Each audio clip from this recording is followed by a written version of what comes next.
We're still very early in the NBA season, but after a few weeks of play, there has already been plenty of surprises coming about to take note of. Some teams that were expected to run things at the top of the standings have been pretty bad, which is something we could make an entirely separate video about, but today we're actually looking at the opposite end of the spectrum.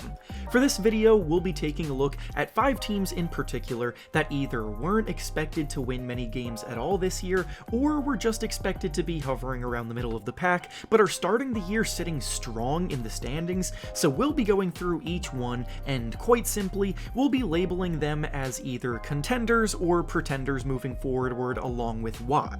I know it sounds harsh to call the success of these teams fake in some instances, and I don't want to sound like I'm hating, but of course, over a long season, some hot streaks can be indicative of long-term success, and others can be fluky. Before we start though, make sure to like the video and subscribe to the channel, as all support is very much appreciated. Now with that being said, let's begin.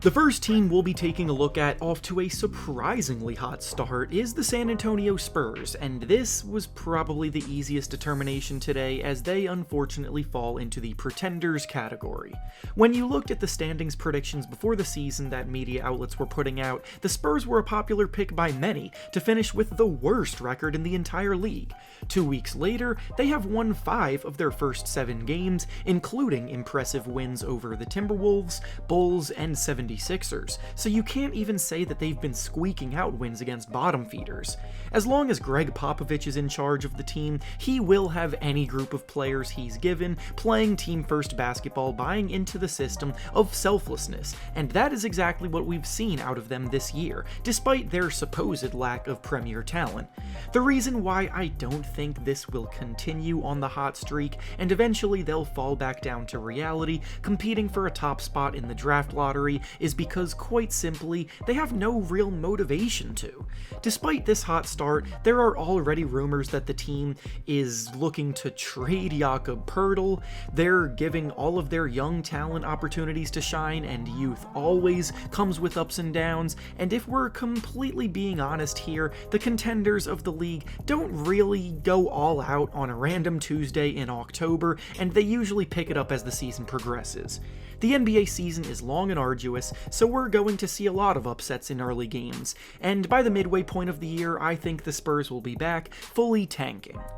The next team off to a surprisingly good start this season is the Portland Trail Blazers, and they're getting the label of contender today in the video. Before the season began, the Blazers were viewed as a team that should be in the hunt for the playoffs, but the consensus was that they would be in the play-in tournament range, which is between 7th and 10th place in the conference standings. After a few weeks, the Blazers have won 5 of their first 6 games, and have been the second best team in the Western Conference. Last season, Damian Lillard did not look like himself at all, shooting the ball well below league average regarding his efficiency, and he was even scoring fewer points than he had in years on an average game-to-game basis, and after 30 games his season ended due to injury last year. Because of all of this, there were reasons to be skeptical, but so far, Dame looks like the Dame of old, playing as well as he ever has this season. He's averaging 31 points per game, shooting at 50% from the field, and 39% from 3,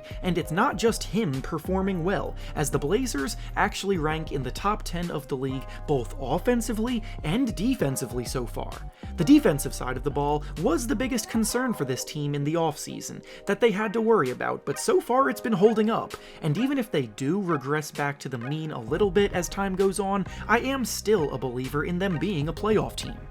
The next team off to a surprisingly hot start to the year is the Utah Jazz, and unfortunately they are the next team to fall into the pretenders category.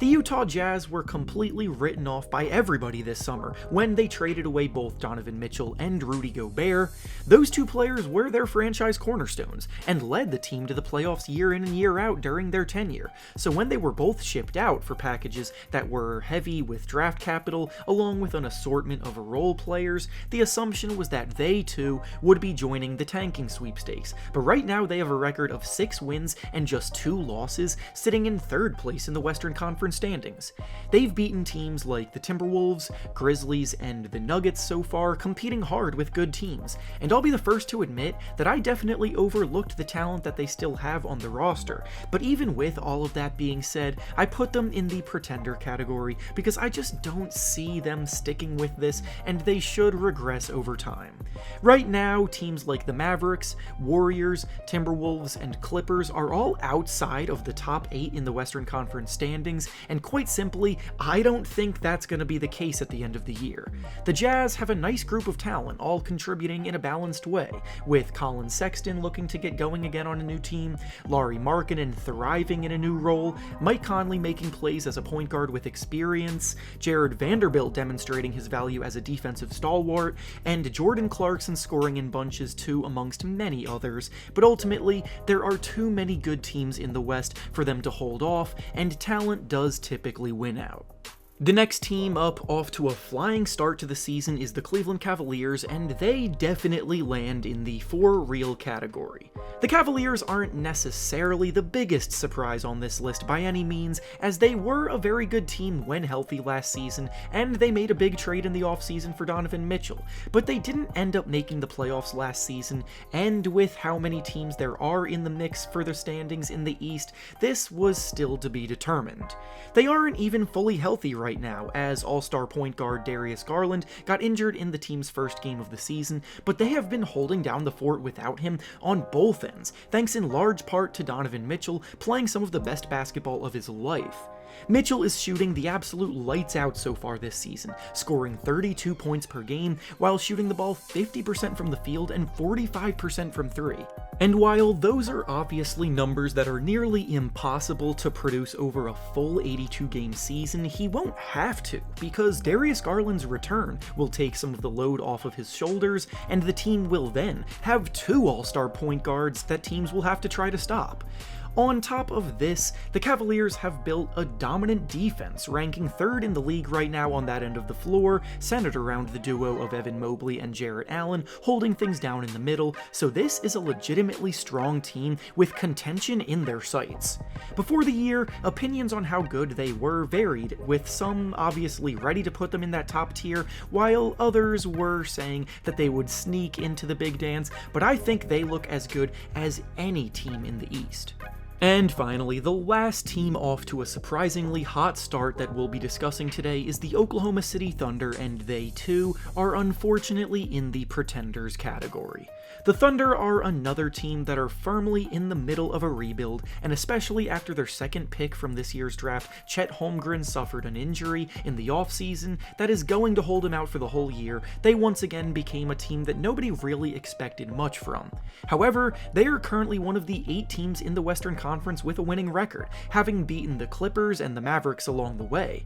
I did put them in the pretenders category for a lot of the same reasons that I put the Spurs in, because of the fact that they have no real motivation to push themselves for a run, on top of the fact that they are much talented than other teams in the West who will wake up as the year progresses, but I also want to say that they are a lot closer than many people seem to realize. Shai Gilgeous Alexander is a legitimate star in this league and can absolutely be the go-to guy when the Thunder re-emerge. One more year of bottom feeding in order to add a top prospect from this year's loaded draft class will do them a lot of good, and then when Chet Holmgren gets back on the court as well next season, they could be ready to push for the playoffs.